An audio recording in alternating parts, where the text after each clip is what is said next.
It's 11:59 at Radio Free America, and this is Uncle Sam with music and the truth until dawn. Right now, I got a few words for some of our brothers and sisters in the occupied zone. The chair is against the wall. The chair is against the wall. John has a long mustache. John has a long mustache. It's 12 o'clock, Americans, another day closer to victory.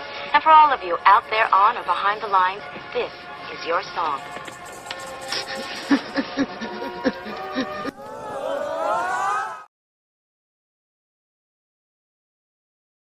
GearWebsites.com is your source for firearms-based playing cards and books. We also have mugs, shirts, and posters with designs that we've made live. Of course, we have patches. Every Friday is Free Patch Friday. We appreciate your support. Thank you for shopping at GearWebsites.com.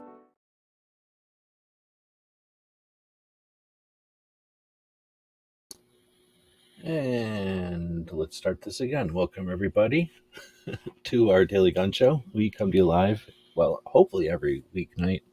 And ideally, we'd be doing this at midnight, but we don't quite do it at midnight anymore. But the old spiel was we'd come to you live every night at midnight, and we talk about guns. Well, this is episode 1700 tonight. And I just spent the last, 10 minutes or something talking to the dog over here, because I didn't realize I didn't press the button all the way to start the show. So you don't necessarily get good after 1,700 episodes. You just do 1,700 episodes. So anyhow, sorry about the delay there. We were waiting for Gizzards' show to stop because why not? He does his show. He overlapped a little bit. He quirked us a little bit. But then, I started up. And I've been talking to the dog over here. So hopefully this time, give me some feedback. Let me know that I'm actually broadcasting live here tonight. We're on episode 1700. Let me go back and talk a little bit about that before we talk about all of this stuff. Patches over here. What's going on over here? But we're taking a look at the show today, episode 1700. I've just been talking for 10 minutes about this, so I'll try to wrap it up a little bit less wordy, I guess, since I've already had one run through of this. But first, thanks to the people that listen to this, both live and the people that are listening to this in a podcast. We have our little puppy co-host over here snoring, so it's going to sound like there's a bunch of noises in the background, but that's because I like to have a little puppy co-host here. This is episode 1700. We started this back in 2016 when Bob, the first co-host, came down from Canada and spent some time in Arizona. And on that trip, we decided, let's start this podcast. And 1,700 episodes later, I was saying we took a break there for a bit, and that's when the barbecue show started up. So thanks for the feedback. Much appreciated. We started doing this show back in 2016, and it's been going for a while. It's had lots of different versions and kind of seasons, I guess, over the years. Like anything, at least anything creative, anything that's trying to do something. We're not just a broken record doing the same thing over and over with new lyrics. We're trying out things and doing stuff. So we appreciate the opportunity to do that. We do that with the help of people. We're not doing this alone. There's nothing I've been able to do out here alone. We do this with a group of people. Back in the Gun Channels days, we had a ton of people participate in all kinds of collaborative projects. We had tons of creative people jumping in and doing interesting things at a time when there was a bunch of different organizations kind of emerging and needing assistance of people who had the skills. So it was a great time. So we've had some really creative times during the show. For a long time, when Bob came out in 2016, when Bob came out here to Arizona, he was just traveling for the summer just to do a road trip. And that's when we decided, hey, let's get the show on the road. Literally started up the podcast and then got on the road. And that's where I kind of found my interest in checking out all the different 30-something firearms museums that we visited. I've already had a couple of road trips under the belt, but bringing the gun podcast along, the Daily Gun Show podcast along, made it just was the perfect match. It's the perfect mix, having the Daily Gun Show podcast and going out to the destination of gun shows on weekends and gun shops during the week. It was great. We went into a little bit of debt doing that, but totally worth it. And now that that's not an issue anymore, we're back up and rolling. And it's been a lot of fun and an honor to be able to do this stuff. So thanks to all the people that make it possible. We do have a bunch of Patreons that have made it possible over the years for us to be able to do this stuff. We've done some crowdfunding projects. So there's a lot of people that make things possible, and it's fun to see the results of combined effort. So with that in mind, tonight we're going to play around a little bit because we have a feature that not everybody has on YouTube. We can thumb up our super chats over here, or you can thumb up super chats. So any super chats today are going to be going to do whatever you. Oh, we're going to do something in the super chats. How about best ice cream flavor or favorite ice cream flavor? I guess there's no best. So you put in your super chat for any number of dollars or whatever, and then is on. I think it'll. I don't know if it does the stamps or not. I think it was just the super chats, right? But anybody that feels like participating, type in a something about a ice cream flavor, and then why people should thumb up your super chat. And the more you super chat, the more you can type in there. And then the winner of the super chats thumbed up situation tonight will be getting a pile of these patches over here. Let's take a look at them. So these are from SHOT Show. This is one of the. It's a 2024 Glock patch. Got a Gun Owners of America. Deer don't wear Kevlar vests. Got a Shellback Tactical. This one is from Safety Harbor Firearms, and that was from 2023. They gave me a bunch of last year's patches, but you'll get a SHOT Show patch from last year there. A Precision Armament. This Trump one that says when your Form 4 gets denied for a typo. I didn't realize that these have different sayings on them because I just realized I have a bunch of these and they have different sayings on them, so that's kind of neat. Another Gun Owners of America says we are no compromise. This one that's a V, and I can forget whose this one is, but I know it's from downstairs in the law enforcement rooms. I'm pretty sure. And then this one is Palmetto State's 2024 SHOT Show patch. So, nice stack of patches. Any value of super chat tonight. So you can put in a $1 super chat if it lets you. I don't really remember how it works. But you don't have to. But if you want to, you're going to get one of these. The one that gets the most thumbs will get this pile of patches. Let's put it that way.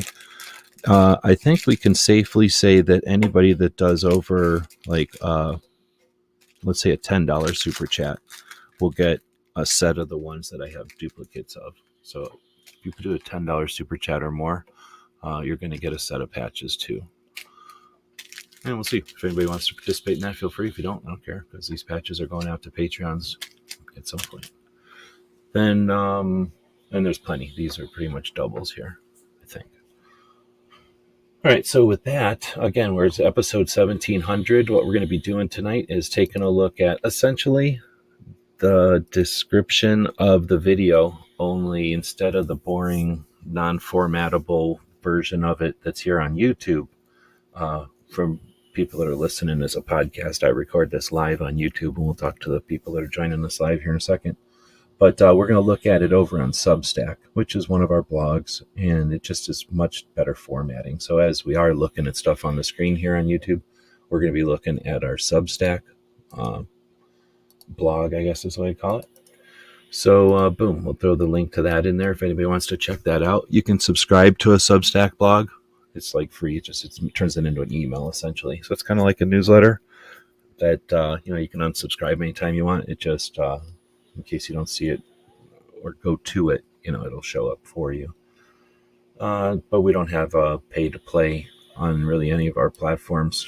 People that either use the Patreon or the channel membership, every once in a while we'll ask them a question or offer them something first or something because they're helping us out. But most of the people know that they're helping us out with servers, software, and time. So most of them know that they're not doing this for like extra footage or behind the scenes. I just do everything live. So, you get what you get. So thanks to everybody who's participating in that. But as that is the case, this is live. I appreciate the interactive nature of the internet. So thanks to the people that are up late to be part of this. We also do this in the middle of the night because I've always been a third shifter. Is that what we are? Up in the middle of the night working, and very few things except for Art Bell happened live in the middle of the night. Used a lot of recordings and a lot of dead air, right? So even though we don't get ratings and we don't get as much participation in the middle of the night, everybody else can listen to a recording. I do this in the middle of the night live because I used to dig that. So thanks to the people that joined us live. So we got Alaska, Andy joining us. Thanks. Welcome. You're the first one in tonight. Ron Wayne. Hopefully you got that package. And happy anniversary. They're celebrating their 25th anniversary. Aldo saying hey. Welcome. Alaska is wonderful. Right on. And I think that's everybody. Oh no, Woods is joining us. Good afternoon. So if you're out there and you're joining us live, feel free to be part of the show, or you just sit there watching it. But this ain't the internet, or this ain't the television back in the old days, and this certainly isn't a newspaper where you can sit there and watch programming. I do this live. We offer this because it's the real deal. So be part of it if you want.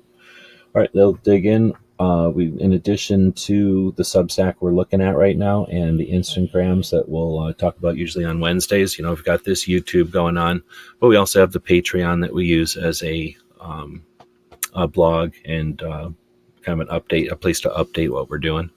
But then we also have a newsletter, so if you want to subscribe to that, feel free. Again, there's no cost on any of this stuff.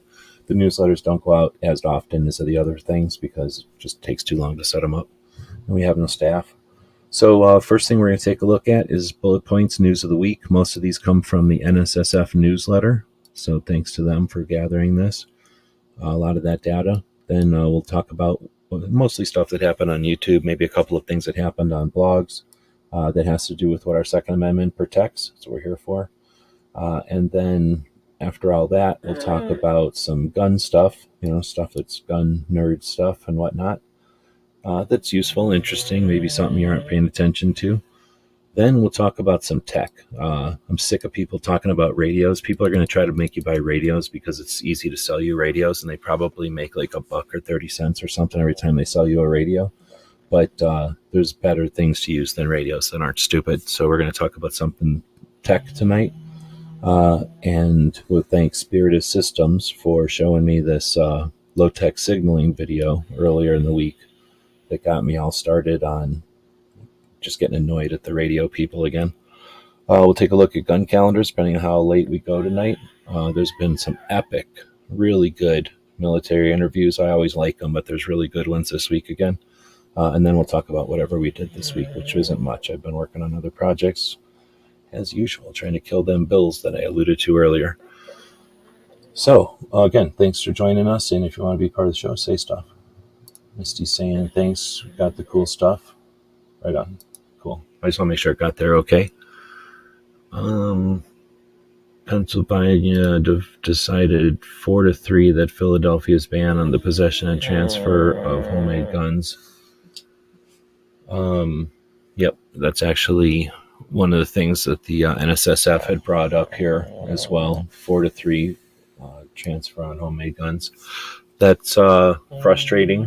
That's PR more than anything. That's the Overton window and that frustration, that effort that's consistent from the other side. And every time we pause on that one, every time we take for granted that we're not under attack and we're not pushing the window the other way, they're breathing, they're gathering their strength, they're gathering new volunteers, finding new strategies, and they're pushing that Overton window right back again. So every time we stop, which is to our detriment, and we just sit here going, we're not under attack, let's worry about a fucking new grip angle or whatever, then we're letting them start regrouping. We never push that freaking window back, or we rarely push that window back. I shouldn't say never, that's a dumb move. We push that window back incrementally and nowhere near with the effort that we could be putting into it to just end this thing. The person snoring is our co-host here. Our co-host is this little dude. And, well, here's the deal. We went around on some adventures yesterday, and I'm pretty sure he's still tuckered out from those adventures. Today, I just let him run around the backyard a little bit, and he's worn himself out. He also napped a lot today. He ate twice already. I put some eggs. Oh, here, I'm going to make this a poll question later on tonight, but here's the second to jump into our poll over here. Every week we start off with this poll. How was this week for 2A? Was it great, good, okay, or bad? And if you want, feel free to leave a comment on why you think that. If you listen in the future, you can definitely participate. You're not here to be part of the actual calibration or whatever tabulation of it, but you can leave a comment. It's always good for the logarithm to leave comments on videos you think or any content that you think is valuable. But we're going to do another poll after this one. That'll be, I bought some eggs and I put them on the dashboard, right? Put the thing up on the dashboard so that the inside of the van doesn't get hot, whatever you call that, cover, windshield. What do you call that thing? Windshield, the sun visor. I think the sun shield or whatever. So I put that thing up. Then I totally forgot those eggs were there. So then the whole day happened and it got to 70 degrees today. So those eggs were in the front dash of the car at 70 degrees, right? And then I remembered they were out there, or I went out there to get something and I seen them there. Would you eat them eggs? We're going to make that a poll question later on. Would you eat them eggs? Or I'll have some other options up there. But right now the poll question is, how was this week for 2A? Let's see, we have 1,300 people watching right now, but not that many votes. So feel free to leave some votes over there. It's free. I know a lot of other channels will charge you to do the polls. We don't. You are able to, we worked it out with YouTube. We have that kind of relationship with them. So you can participate in the poll for free tonight. So feel free to participate in that poll. And if I can find it here, there we are. We'll update that in a little bit. And then we'll do the egg poll after that. All right. So, but thanks for the info about Pennsylvania. Let's see.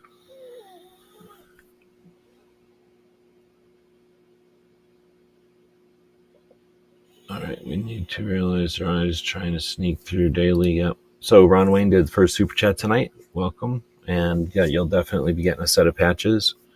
Now, I think I already set you that set of patches, so you can let me know if you want a duplicate, because you can have duplicates. People like to have duplicates for trade or whatever. Or if you want like a random other set from SHOT Show, I don't mind. But Ron Wayne says, when I was a kid, Superman ice cream was the best. Wonder if they still make it. So that's one. If there's so far, there's just the one super chat, so he's going to win the whole deal. But even if there's another super chat that gets more thumbs up, Ron will still get patches because it's over $10 or whatever. So thank you for that. We're just saying good week because the sky isn't falling. It rarely does. I haven't been paying attention to know are people crying about it or not. You know what I mean? Like the fact that it isn't falling is one thing, and that's good. But are they is there a lot of commotion about it? Because it doesn't matter if it is or isn't. There's, a whole nother parallel track is how often or how much intensity people are on the, it is falling kick. Let's see. Done on a rifle. Turned out super smooth. Really recommend tongue oil. Huh. It's been a long time since I've done something like that. But back in the day when you get stuff with cosmoline on it, oh man, talk about those conversations. You'd get the cosmoline out and you would just kind of you'd, how do you call that? What's the word for that? You'd make the wood very porous a lot of times. The stuff would get the cosmoline out, but you'd leave the wood where it was thirsty. Like you definitely needed to do something to that wood that wasn't as gross as cosmoline. I'm saying cosmoline too many times. Woods is going to leave. Okay, so anyway, we're digging into the beginning of the show here, essentially. Thanks, everybody, for joining us, and sorry again for the delay in the broadcast today. It wasn't Gizzard's fault. We're going to blame it on the co-host. All right, so again, I get most of this from the NSSF newsletter. You can subscribe to that for free. It's called the NSSF, like government newsletter or something. I'm definitely boiling it down, though. It's a huge newsletter, and they essentially kind of summarize all the articles. But let's dig in. So, I think somebody's yelling at the CDC about this, or maybe Congress, but from 2017 to 2019, so for those 2 years, Congress gave the CDC and the National Institute of Health $30 million to study firearms injuries. So I'm not good at presidential time frames, but would that have been Trump? Yeah, that would have been Trump, right? And that would have been kind of douchebaggery, considering CDC isn't supposed to be touching gun stuff. But wait, no, yeah, the CDC, yeah, Center for Disease Control, yeah, they're not supposed to be touching gun stuff, thanks to the Dickey Act. Am I correct? So I don't know where this even started being okay, but then what's his face's regime over here jumped to 150 million. That's a lot of fucking money to people who are government employees who shouldn't even have a feather in this one, or what do you call it, a stake in this one. So that's frustrating as shit. I'd say that's on the bad news side, because this is going to be blown off by everybody. I don't know. I don't really follow too many giant gun things that are out there, but how many giant gun entities are getting too worried about this? All right, we'll move on. This is going to go unnoticed. The other side's probably cheering the shit out of this too. 12, because the other side can go, hey, we're using our tax dollars to do something. The other side don't even care, and we're doing something. Look how we pumped 150 million. Can you imagine the PR on the other side? All right, so 12 senators write Biden to stop export license bullshit. So Biden has been messing with export licenses, and I think it's because he doesn't like the way Israel is handing out rifles to people, or wants to hand out rifles. So he stopped the export, right? So how many senators are there? 12 of them write a letter to Biden. I bet you he's pissing his pants. Holy shit, 12 senators told me not to do something. Holy crap, I'm never going to do that again. He's downstairs worrying about what ice cream flavor.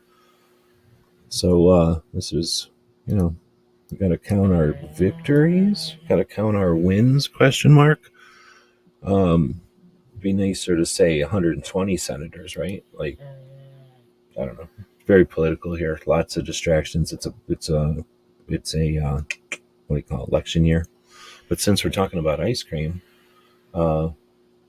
super chat with an ice cream flavor, and why people should thumb up your super chat, and you can compete with Ron Wayne, who did a $10 super chat earlier. Thank you very much. I have 3 servers that run all the websites, and then there's some software, like Adobe costs a couple of bucks a month, and there's some other software. Not a lot, but there's some software out there. So these super chats and things go towards those projects to keep everything online. So we appreciate that. So if you want to participate in that, there's a super chat up there for any amount. Put something in your super chat that would incentivize people to vote against Ron Wayne, or for you, not necessarily against Ron, but for you. And then if somebody else does that, we have a 3-way thing going, and then maybe 4 or 5. And not only do we get rich on this end, but everyone has a fun time thumb upping the different things. And I think you can unthumb, if I'm not mistaken. Let's double check over here. So let's see what we're talking about. Here's the super chat. You can tell because it's yellow, right? And then you can heart it over here, but you can also thumb it. And let's see. I just thumbed it. Can I unthumb it? Oh yeah. See, the potential is endless. So the whole thing is in competition for this. Where's my mouse at already? This pile of SHOT Show patches that are sitting here under the watchful eyes of the sleeping animal, right over here. And you'll get that mess of patches, whoever gets the most thumbs up. Not the biggest super chat. That would be giving it to the rich people, essentially, letting the rich people auction it off. But instead, this is a battle of wits, I guess, or whatever you type in there. Wits and comedy. Wits and hilarity. All right, so then the 12 senators write Biden. Next one is HR 7430, a Bipartisan Public Lands Act, which would ban the sale or transfer of the most public lands managed by the Department of the Interior or the Forest Service. So I don't know necessarily why that's in the NSSF one, I guess because of hunting. That's an interesting one. And I don't know, I don't follow any hunting channels. And the hunting, well, I guess I shouldn't say that. The hunting channels I follow never talk about laws or any kind of public policy. When I've lived in places, and I live in some, the West now, but when I've lived in way more rural places than I live now, where the Forest Service and its dictates were massively more influential because everybody survived off of the Forest Service's whims. And then you got different environmental influences. We think the gun lobby and the anti-gun lobby are a fight. Have you ever fought with land usage?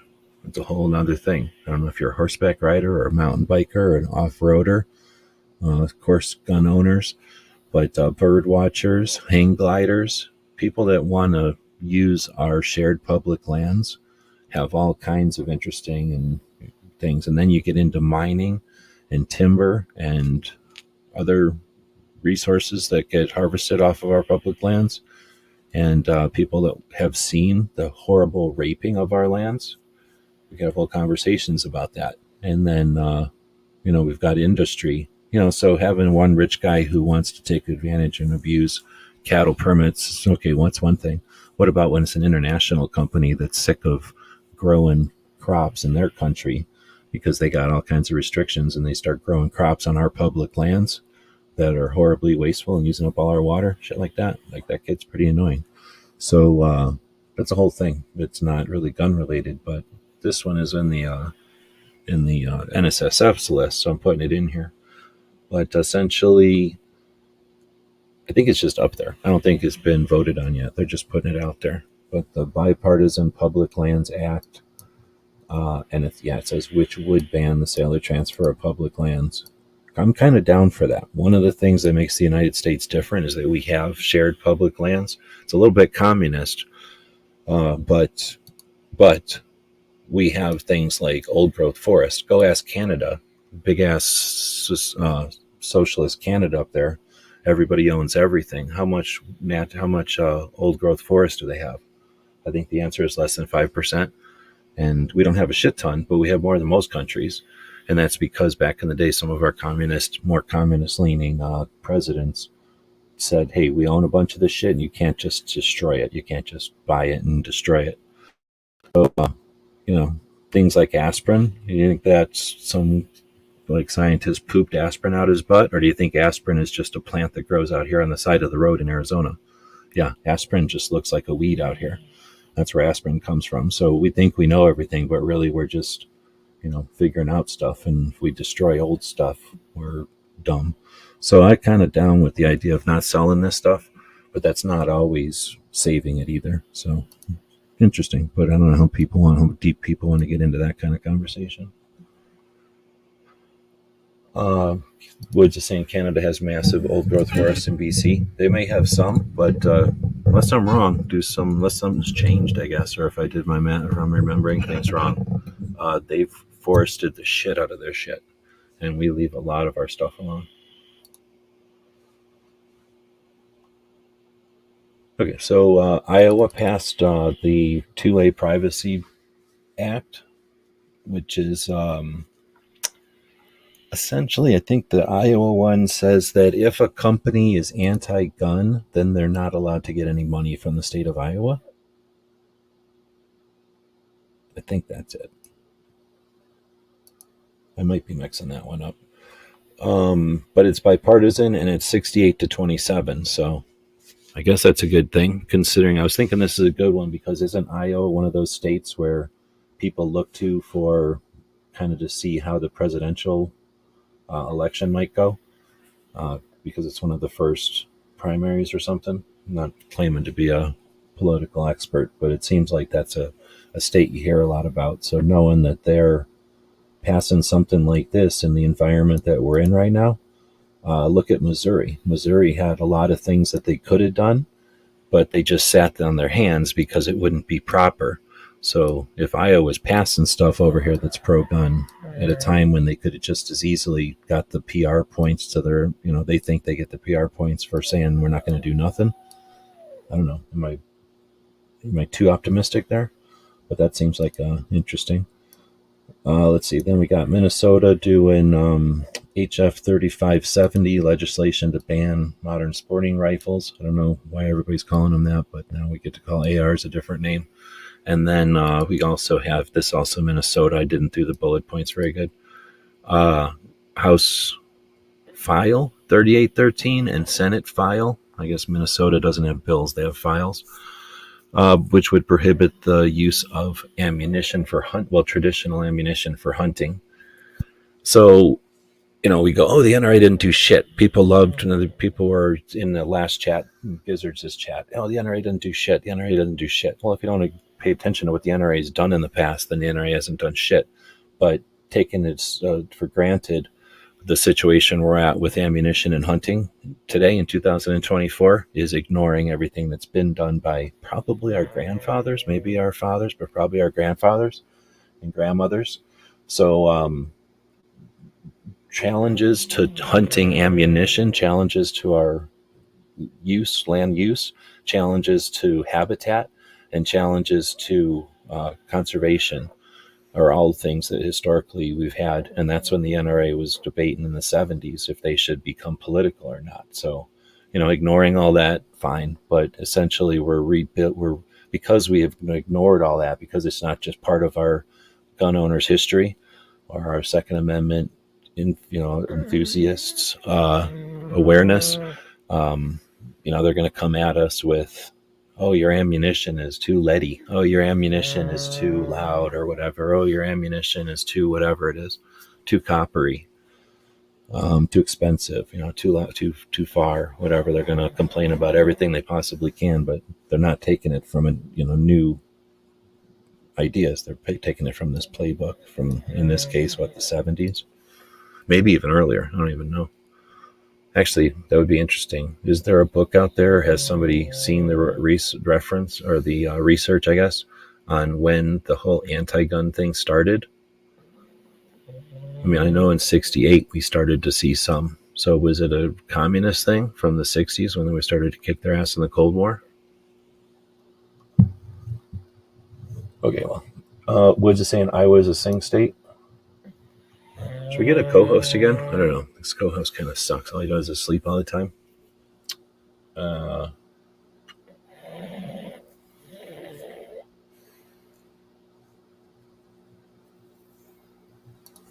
Talking about MacGyver was filmed in Canada. Notice the trees and train. I mean, they didn't kill everything. It's like 5% or something, but it's I don't know who manages Canada's forests or what. I mean, it's not like Canada is barren. They manage their forest. I mean, they use the shit out of their forest. They know what they're doing. They grow new trees and stuff. I think they might be like several generations in some of their forests. They know what they're doing. But I think the places that they have forests are just places they couldn't get to. I don't think it's because a lot of people... Well, I know... Actually, I should shut up. I don't really care.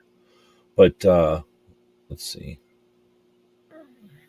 Yep. They're just going to go after any little angle. And then once they get an angle, a division, then they've got 2 angles. And they get a division, actually 4 angles. And they do a division, and they've got 8 angles. So it becomes exponential. And they've definitely got enough people because they've got essentially an unlimited amount of money to spend. And once they have a successful campaign, they just have to double down on it. And it essentially divides us and divides us. But I don't want to give them too much... let's see. So now we have, that was a bunch of Minnesota stuff, and Minnesota stuff is happening by, the Minnesota gun owners group up there. And that's it. That's all we have. One state level organization in Minnesota. It's not the case in every state, but it seems like a lot of states we get one option. New Hampshire, I believe the way they pronounce it. House Bill 1186 approved by the Criminal Justice Public Safety Committee. Oh, isn't it nice of me to not add any kind of detail on that one? So I honestly don't remember that one anymore. I must have thought I was going to remember it, but yeah, I don't remember that one. So something happened in New Hampshire, and it's kind of like a choose your own adventure. You have to go figure out what it is. I'm just writing it down here. I'm not necessarily giving you a cheat sheet.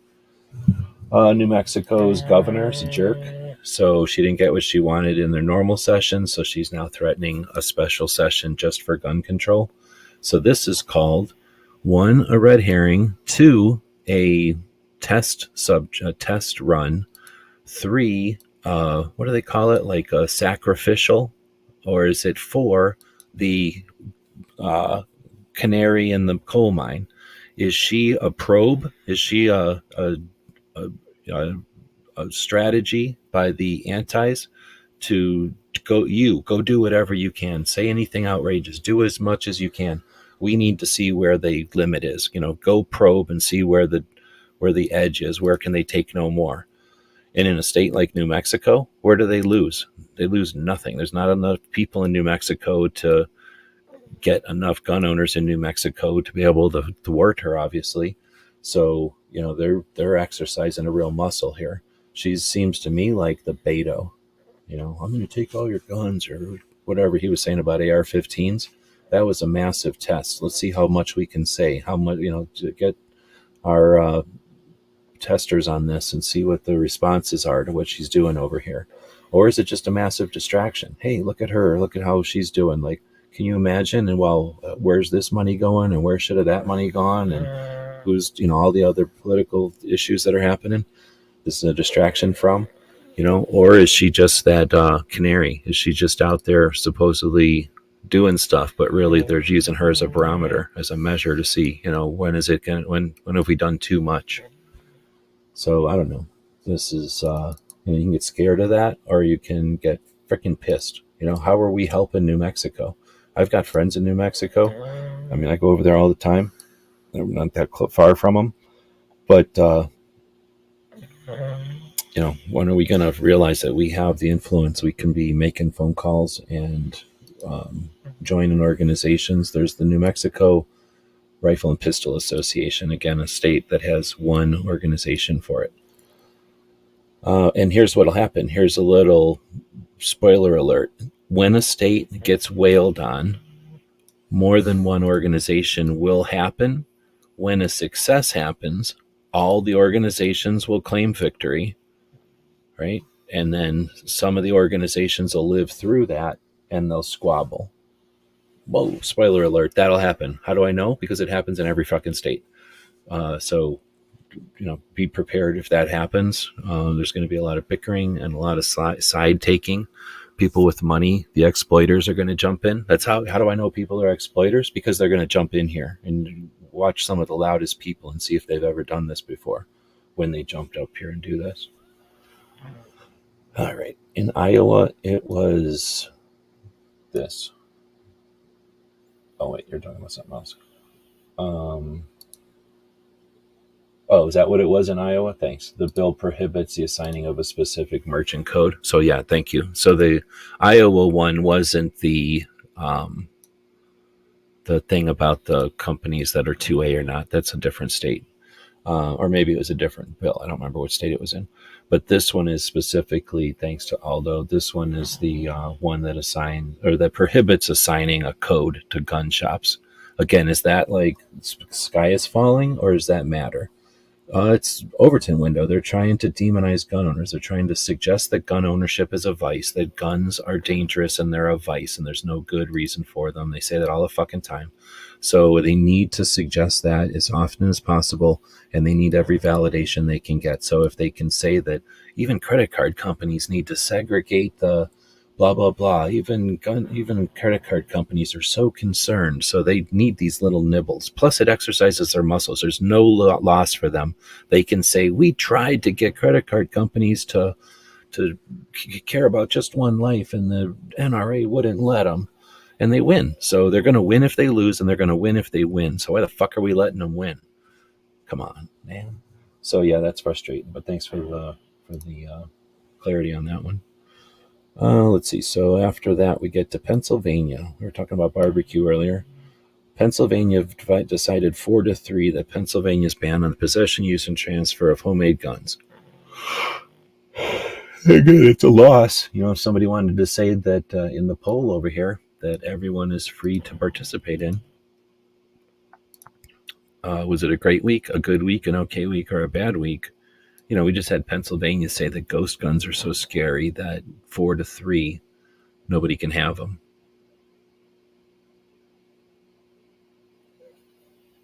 Oh, well, I guess in Philadelphia. But is that for the whole state? I don't know the consequences. Somebody from Pennsylvania will have to say. But, is that great week worthy? Is it? You know what I'm saying? Next is Ninth Circuit votes not to hear the appeal to restrict gun advertisements. So California is a master of distracting from all the other bullshit that happens in California that made people flee the state and got them all in, screwed up their economy and everything else. So, hey, let's poke at the gun issue because we're going to require the gun people in California have to react. And then everybody else in the country can be focused on this instead of the other things that are going on in California. So, I'm definitely guilty of not giving a shit what goes on politically anywhere. And then California is counted in anywhere. So I have no idea what's going on in California other than gun stuff. But this little back and forth, like, it's not a ping pong game with California and their dumbass Ninth Circuit bullshit. It's like a ping pong game where there's like 3 people on one side and 1 guy on the other side, and there's like 7 ping pong balls going back and forth, and we're trying to keep track of which ping pong ball is in which game, and which one's in bounds and which one's not, and which one's which, and it's a pain in the ass. So California's succeeding in making it frustrating as shit, right? So how do we win that? I don't know. I think that we can win that by getting beyond trying to think of this as a ping pong game, right? Maybe start thinking of it as a video game. Let the video game kids that are always getting talked about, let them win.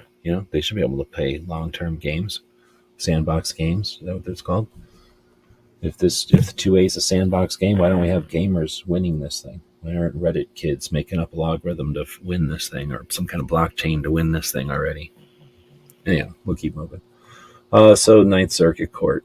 Guess what? We almost hear about them weekly at this point because they're interested in taking the headlines all the time.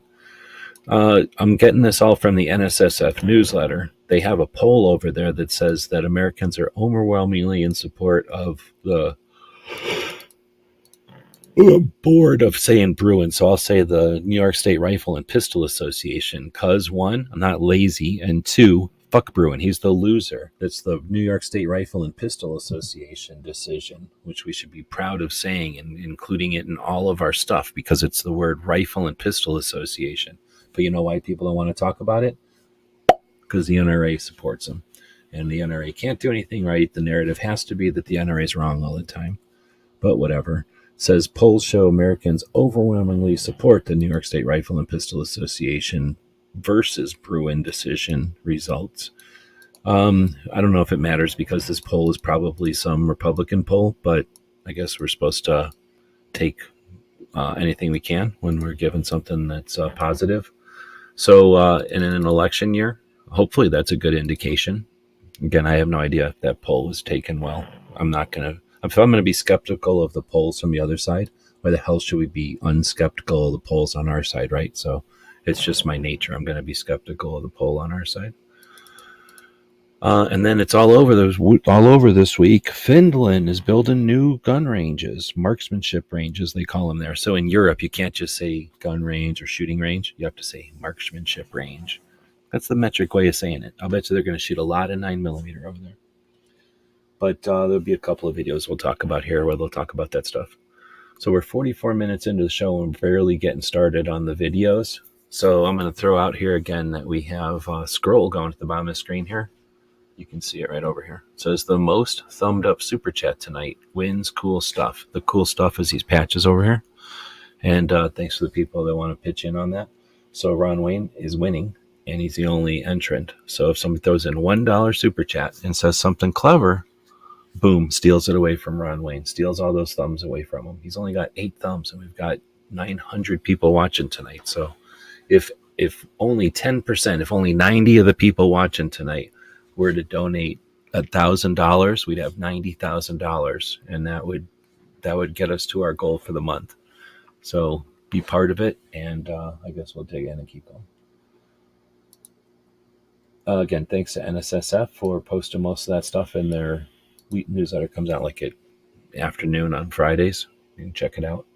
Subscribe to it if you want.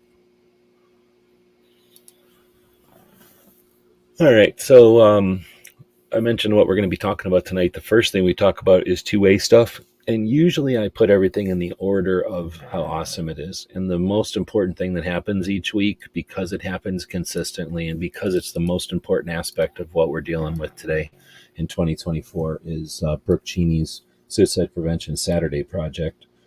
Consistent effort to focus on mental health awareness and, of course, suicide prevention. So since the anti-people who are against our rights and our property insist on using the number of people killed with guns, they have to stand on the deaths of suicides.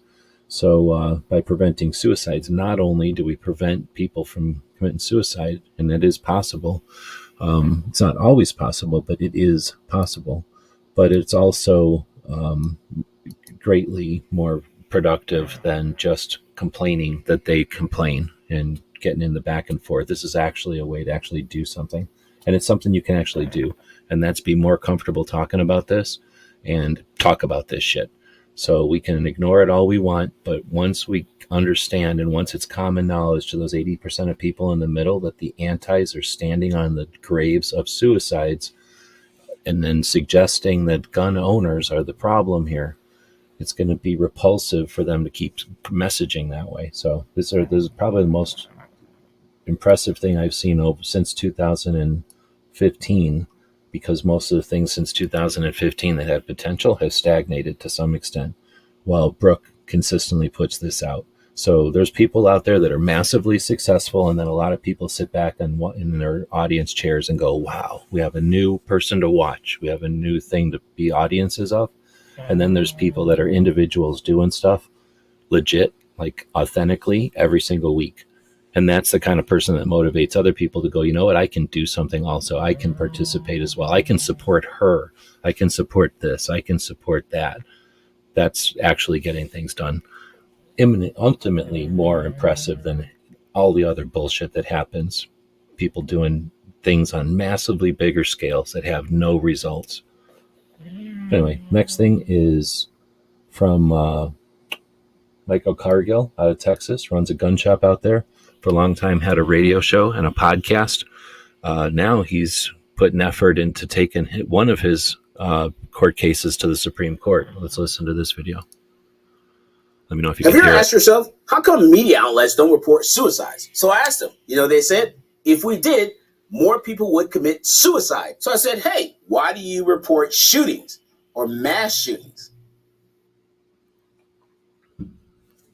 That's awesome on 7 different levels, so we're going to play it again. Have you ever asked yourself, how come media outlets don't report suicides? So I asked them, they said, if we did, more people would commit suicide. So I said, hey, why do you report shootings or mass shootings? Michael's awesome. And that's how effective a short can be. That's a YouTube short, 12 seconds long. Is it going to tell us? Does it even tell us how many views that's got? But look how effective that can be. And what if we had that messaging consistently out there? Would media just be able to take that black eye? Wow, look how slow my internet is. You're witnessing how slow my internet is. Have you ever asked yourself, how come media outlets don't report suicides? So I asked them, 108,000 subscribers. That's epic. That's awesome. 7,000 views in 4 days. I'm going to throw the link out there so people can send this one around. Hopefully you share this one, though, and then move this one around, because it's literally the most on-point message that I've seen in a long time. All right, let's move down. And considering this a dude who's taken the ETF to the Supreme Court, even better. Armed Citizens Legal Defense Network is an alternative to what the things out there that call themselves insurance. It's also an alternative to prepaid legal. So it's a fund, and one of the things they do that differentiates them from other entities that claim to be health or self-defense insurance is the Armed Citizens Legal Defense Network uses up training and skill building as a core of their project, so that if you're ever in a court and you need to discuss why or how you did something, the expert witness or the person who's working with your attorney can use the presentations from Armed Citizens Legal Defense Network in court to bring your jury, your peers, to at least some level of awareness of why you acted the way you did, if it might seem to the just an untrained observer that it was an ultimately or a too fast of motion or too quick a decision made. Whatever the aspect of your situation is, the Armed Citizens Legal Defense Network uses their education, which is documented and presented in ways that can be used in court. And since they're the first thing that existed in this whole aspect of legal protection for concealed carry people, theirs has been unique. And anyway, this is an aspect of it, is they've been doing these live shows now. Not every state can have every service, so I'm not selling them. I'm a member, but I'm not. I've always been a member, really, but I've been a member for a long, long time. But I don't get paid by them or nothing. They don't even have like an affiliate thing. They're just offering an alternative to the $30 a month type of thing. So if you want to listen to 3 hours of a presentation from Rick Ector at a church in Michigan, this is epic.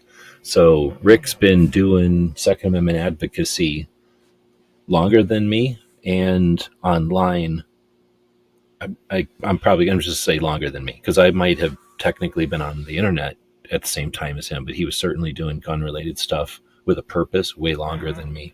I was dabbling with gun stuff for years, watching people like Rick Ector, and being inspired, like, oh shit, I could do something more useful with my time on the internet instead of just playing here. And this was back in like early 2000s. I'm seeing Rick doing his thing with Legally Armed in Detroit, and Reverend Ken Blanchard doing his thing, Black Man with a Gun. And they were both online, and I was playing around online thinking I was so good. And I was like playing, and I was like, oh, okay, there's something that can be done here. These are two of the guys that got me to focus and actually think about doing something with the direction instead of just doing stuff online. So his familiarity and his approach is epic. And if you watch things that Rick does, he's not the same all the time. He's Rick. He's always Rick, but he's able to deliver the information appropriately to the different audiences. He's an expert. It's really fun to watch. So it's a vertical video, and it's 3 hours long. But seriously, if you're going on a road trip or something, or if you're just looking for something that's inspirational to listen to, it's a lot of stories and things. But it's, as you can imagine, it's Rick talking gun control laws in Michigan to a church congregation I think recently. So I don't remember the date on it, but it was pretty good. I didn't listen to the whole thing. I listened to a good chunk of the beginning of it, though. And then we have Unapologetically Armed, frustrated with the situation with what's happening in Missouri. So because of what happened with the sports, which we should ban sports. So here's the logic. Something happens and they use a gun, we should ban guns. Well, here's my logic. If something is creating a situation that causes one death, then we should just make the thing illegal, the situation that caused the death. Sure, they may have used a gun, but they would have never even been there if it wasn't for the thing that brought them there, and that's sports. So ban sports. It's easy. Don't you care about children? Ban sports. Anyway, that's not really her message, but I'm throwing that out there. So Unapologetically Arms, though, is frustrated because one of her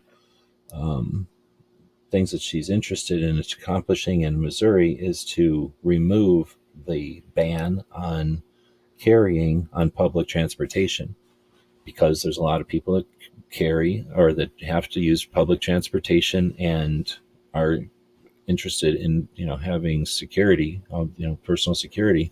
And since they can't carry on the trains and buses, I guess, they have to make a decision. Am I going to carry illegally and risk the consequences of that, or not carry? And you can't necessarily blink a gun. If you're going somewhere and you need the gun there, and they say you can't get on the bus with it, it doesn't, you just don't automatically have Uber fare or whatever.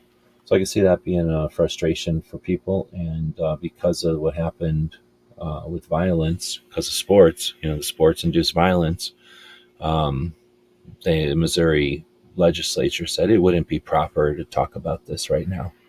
So somehow the safety of people on public transportation isn't vital when sports-induced violence happens. Let's see. Saw him on Meet the Pressers. Great guy.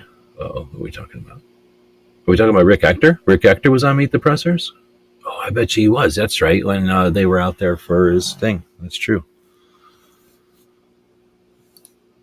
So we're going to ban buses and fuel and tires and seats. People were shot on public transit. Exactly. Well, no, we need the buses. So maybe everybody, it's like a bathroom stall. You go in and you sit in a glass box, a little glass cubicle. Okay, so then we get to, so we went from Michigan. Let's see, where do we start with here? Let's go around the place. Connecticut, Texas, Washington State, and what's the deal, Woods? You can't even have this in Washington State now? But Michigan, Missouri, and now we're in Indiana. Forge of Freedom, one of my favorite podcasts to listen to. Always interesting and taking it in different directions. Episode 102. This is a quiz that went out that was, I forget the paper or the publication, but it was test your knowledge of gun laws. And I seen it somewhere else. And then a couple of days later, Alex kind of went over it in this podcast. So it's interesting to listen to. Super biased poll. There was this gun poll by some, is it like, wasn't Vice? I don't know. Some paper you've heard of before, but I'm thinking it's left leaning, anti-gun for sure. And all the questions were essentially thought provoking or whatever, set to or intended to get people all riled up about probably whatever the impending ghost gun bullshit, or what is that thing called? The Undetectable Firearms Act, the plastic gun federal, I don't know what to call it. It's a federal law, but it doesn't really ban anything. It just makes them put a piece of metal in the plastic guns. But anyway, so he goes into that poll and goes through all the questions and kind of gets into it. I don't know if you listen to Tactical Response. I think they just call it James Yeager now, but it's Tactical Response Channel. And they had an interview with Boomstick Babe from Colorado. Interesting interview. And if you listen to it, listen to the whole thing. I'm going to see if I can't get Boomstick to come on and do a chat with us on a Monday show. What's happening in Colorado right now? I think, oh man, I forgot the issue. We didn't have it in the list. I forgot the issue, what's happening in Colorado, because I'm talking live. Here's the Gun Owners of America thing about Finland, which is actually an ad for their event that's coming up. Now we have the best state-level gun owners' rights organization is Virginia Citizens Defense League. Let's just take a second or two to watch the beginning of their podcast.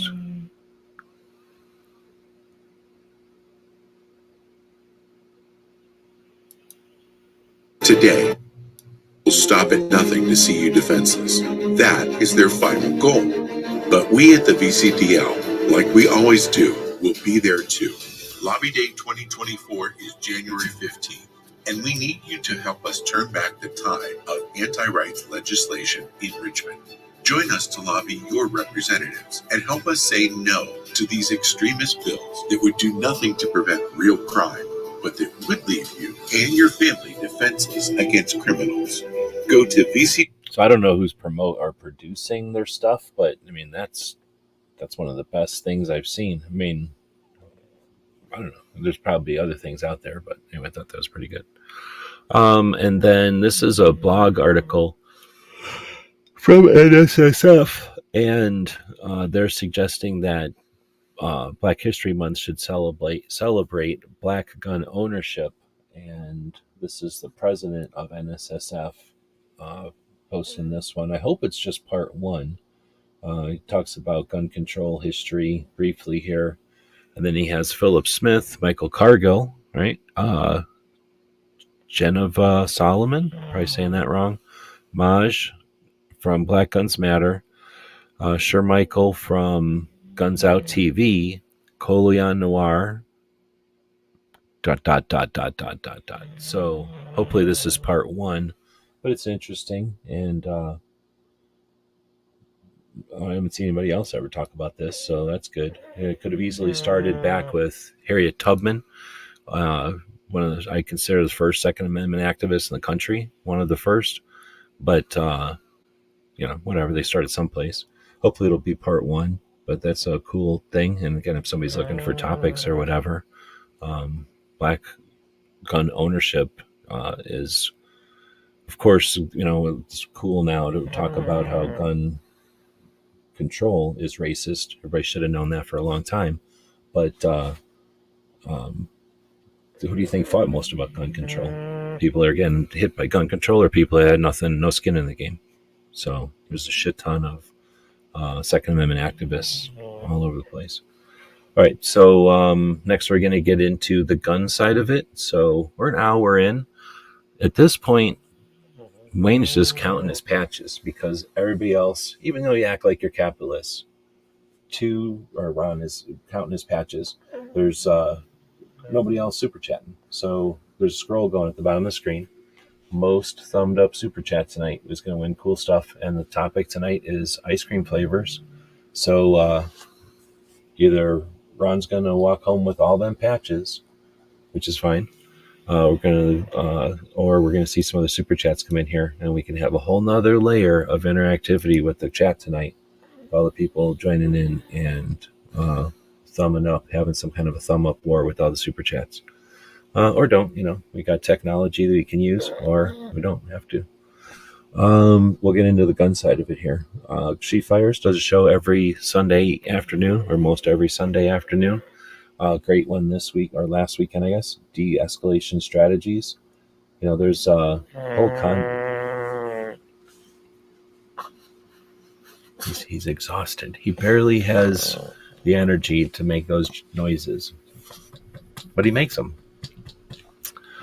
There's a whole thing about verbal judo. Woods, if he's still awake, he might remember those days.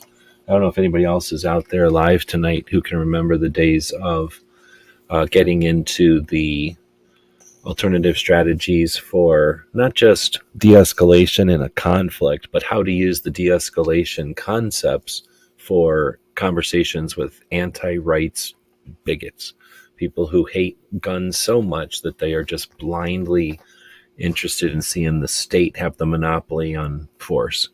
So anyway, these de-escalation tips were awesome. I haven't seen anybody do anything other than maybe allude to it in some other, in a conversation about something else. So having a whole chat focused on it was super cool. I was looking forward to that one, and it paid off. It was a good one. Then we have Sisters in Arms, which are Renee and Carrie Ann, Connecticut and Rhode Island, who do a show, essentially a cable TV show, and they're on episode number 30. They got into their range bags. I've been going to the range since I can remember being a little kid. Like, I literally don't remember not going to the range on weekends. And I did that my whole entire life until, I went in, I started doing stuff on my own when I could drive, I guess, when I'm 16. And then what do you think I did when I was 16? I drove to the range half the damn time. So I've been going to the range literally my whole life, and I've had a range bag the entire time. I don't think we've ever not had, range bags, literally. And then living out here, what do you think I got? Tons of range bags. Then I started doing YouTube and the websites and stuff, and I got a ton of more range bags. So I've had a zillion range bags myself, and then all the stuff that's in them. And then over the years with the forums, and over the years with the YouTube stuff, and then the feedback from the comments on YouTube, and then once we got into the live stuff on YouTube back in 2010, and then all the years of live streaming and the conversations and everybody getting to know each other, and the live conversations being new, and then them getting to be kind of common, and then kind of getting old, and then all the old people leaving, and then whole new people coming along to host the shows and be part of the thing. Over and over, I've had that happen like 4 times. All the times I've listened to people have conversations about what's in the range bag, I'd rather watch Renee and Carrie Ann talk about their range bag. They're truly interested in what's going on in their range bag. They're truly just talking to people who may or may not have ever thought about this stuff before. Super fun, and they're not weird about it. So much, very interesting. So assuming you know what goes in a range bag, but you're just interested in listening to people who are truly enthusiastic about their stuff and going through it and sharing that, super cool video. Worth sharing around too. Not everybody wants to hear what some cop has in their range bag. Not everybody wants to hear what some soldier has in their range bag. Not everybody wants to hear what some competition shooter has in their range bag. And almost nobody wants to hear what, grandpa somebody or uncle somebody has in their range bag. Maybe there are people like that stuff, but I think a lot of people are going to be, especially new shooters and stuff, are going to be down with hearing 2 enthusiastic, not new shooters, they've been shooting a long time, but they're moms, essentially people that are able to communicate to people that are new in a super non-demeaning or non-technical way. Super good. All right, so then this one was interesting. Every once in a while I'm watching Crump, and sometimes Crump is live. I think this one was a premiere, so it was kind of live, but I got in there at the very end, kind of just to say, hey, seeing the thing live or whatever. But then Clover was saying stuff, and they went, and they kind of had a thing. So I don't know if anybody's seen this one or whatever. I think I missed it though. So anyway, there's a little bit of drama in that one. Speaking of drama, you know what happens on Wednesday nights? You would if you stayed up late, because look, at this show starts at midnight. To some people, this show starts even later. This is an overnight show called the Wednesday Night Mouse Party, hosted by DM Foss, and it's a non-topic, unscripted get-together for people that are night shift. So, kind of focused around guns a little bit, tethered a little bit, because we all have that similar interest, but there's all kinds of topics, and we have a lot of fun on that show. So if you're up for being in the middle of the night like this, then on Wednesdays, check this out. Now, every other week, he also hosts a show on Saturday nights, overnights, called the Overnight. This week is, I think, the off night, however, so I think we're out of luck this week. But you can listen to Hillbilly. Hillbilly Up has his show just after Brooke's show on Saturday, so you can check that out on Sunday evening. Friday afternoons, evenings, depending on where you're at. AR Guns, or whatever he calls himself, AR Patriot 1776 now, hosts a live conversation. He does this before the reloaders start doing their thing, and it's always fun to see people. Well, I always like to see the conversation happen live, because I'm not interested in watching the drones of people that flock to the prepared presentations and then, say whatever they're going to say, they're supposed to say in the comments, and then watch the people bicker. That's never been fun, honestly. So I don't have to do that anymore. I don't want to do that. I don't get paid to do that. So it's no fun for me. what I do like is seeing people participate in the live conversations and chat with each other and keep up. And it's like being at a restaurant or a bar. It's not really a bar because nobody's getting drunk and fighting. I don't know. It's like being at a club, or it's like being at a gun range, maybe like being at a gun shop that's friendly. And maybe that's what it is. Maybe these guys are all like having, it's like they open up a little gun shop or something, and nobody has to buy nothing, but people show up and just hang out. And, you know, if you show up on Wednesday, so-and-so is going to be there. So you show up on Wednesday. So people like AR Patriot who are hosting these conversations keep, you know, the real blood of what's going on online flowing. Like Gizzard has a show for every Friday or whatever. What are you going to do till Friday? Gizzard's on. Well, AR Patriot show. And you know how it's real? Because nobody's real. Like, you know, it's real. Boom. There's no way he's some kind of paid shill. There's no way he's a fed. You know what I mean? It's real. So you can go watch crap that's prepared, and it's probably designed to sell you a fucking something. Or you can go watch people that are real, hanging out and being real. Or maybe not. You know, you have to maybe nothing you don't want to.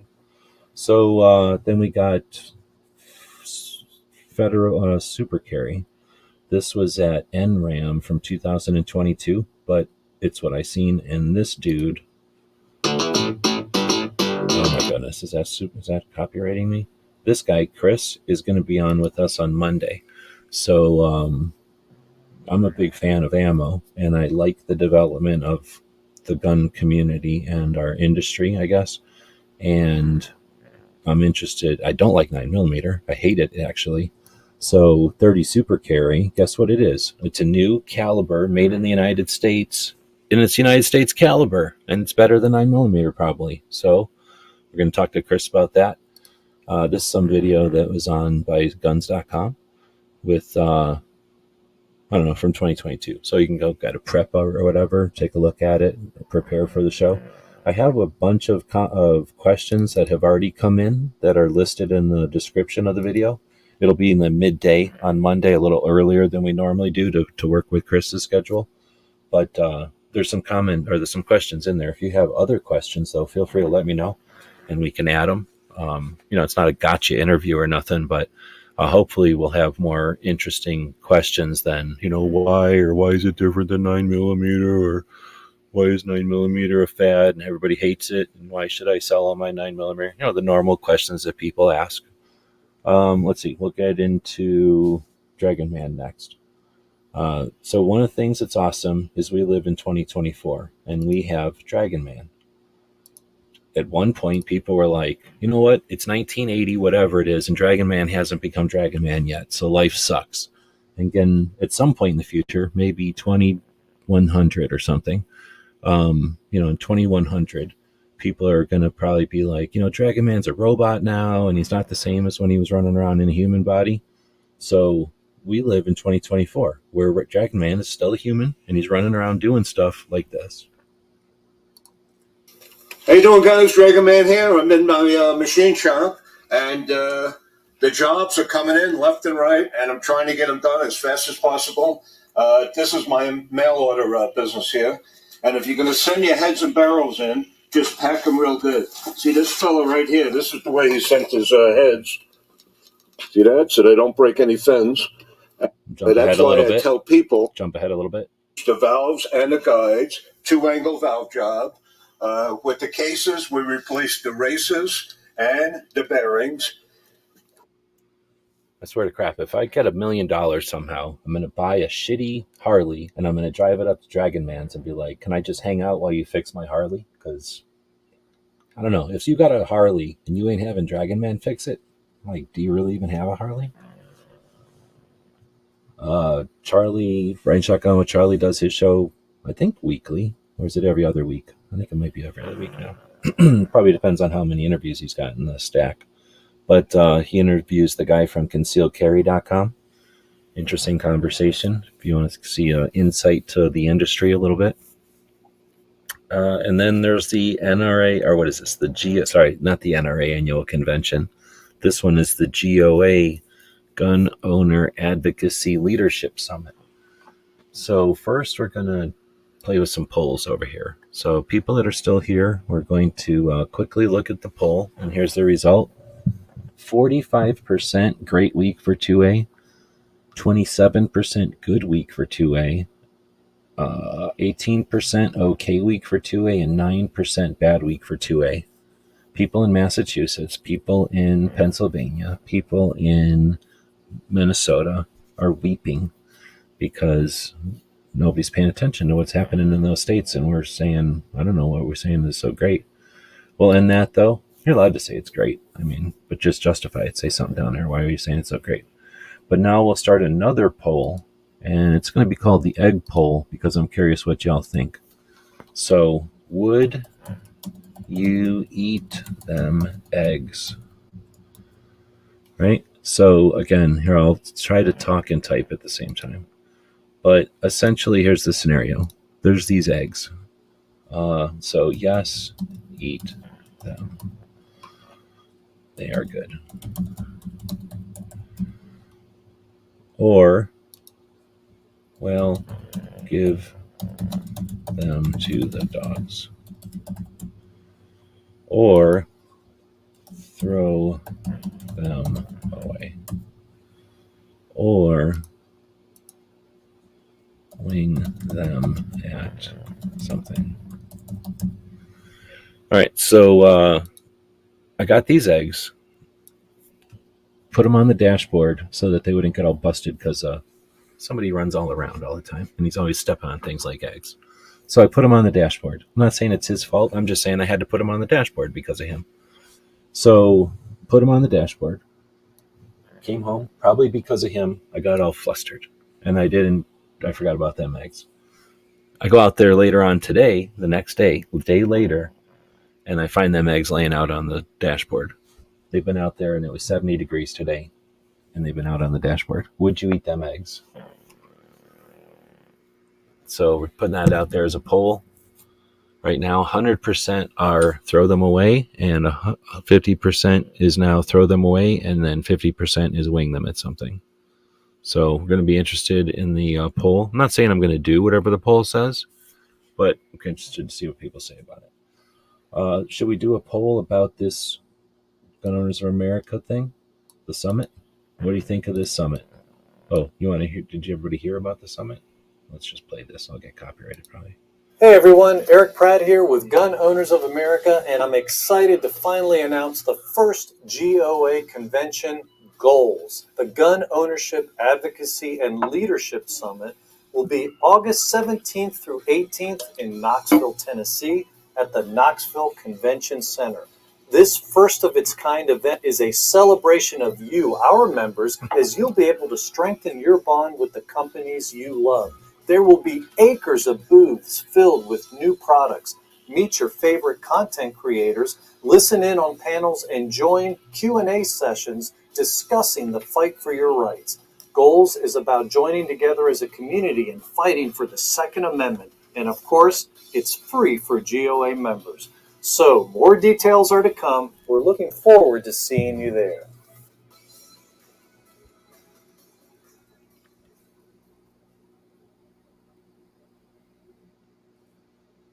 I don't know. So we're in a three-way heat now between eat them, they're good, throw them away, or wing them at something. So we'll see.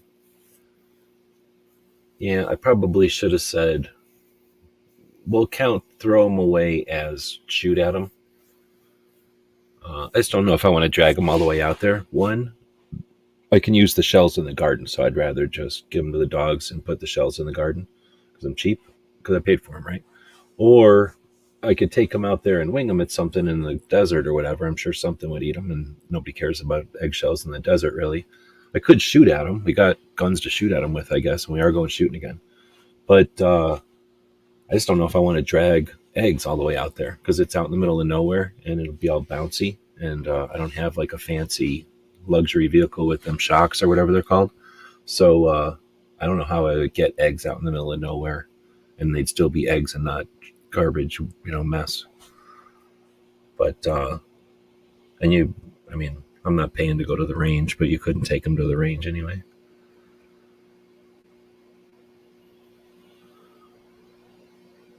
Oh, 1 hour if above 90. See, I figure it was 70 degrees today in Arizona, and they were in the be, on the dashboard underneath of the windshield with the thing. What do you call that thing? The windshield sun visor thing.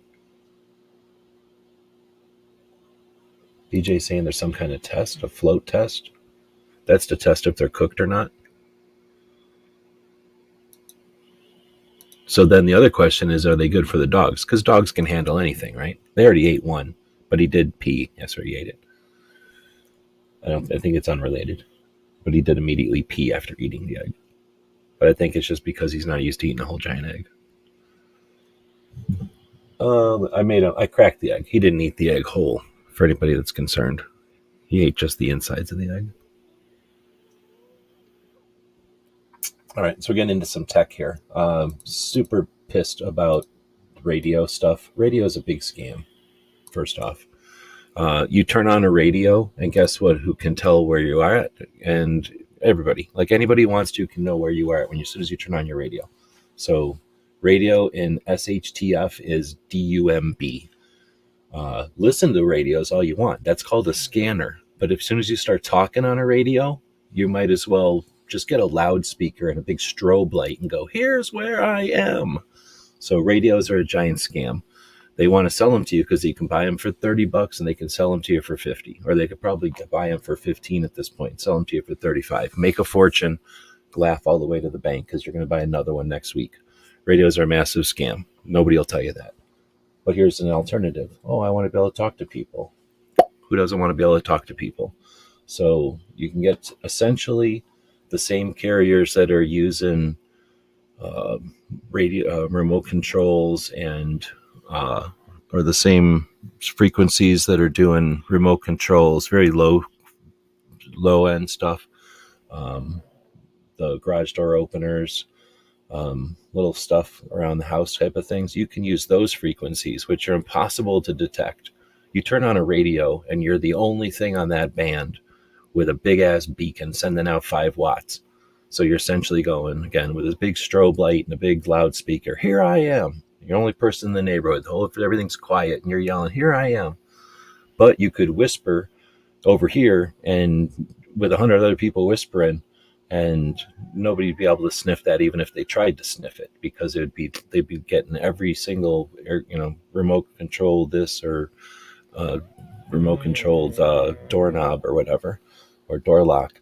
So anyway, you get this Meshtastic, and there's a whole bunch of resources for you here where you can check it out. But you can essentially get a smartwatch that runs Meshtastic. You get a couple of little bops and bips, and you now have a ruggedized, hard to defeat, impossible to detect communication system that's way more robust than a dumbass radio from the olden days. You know who invented the radio? Or at least a big chunk of it? The guy who invented the suppressor in like 1911 or whatever it was, 1906 or something. Radios are old-fashioned, and they're just a scam. So go check out Meshtastic. I made a separate, what's that thing called? Substack for it. And kind of a little, check it out. You can check out these videos.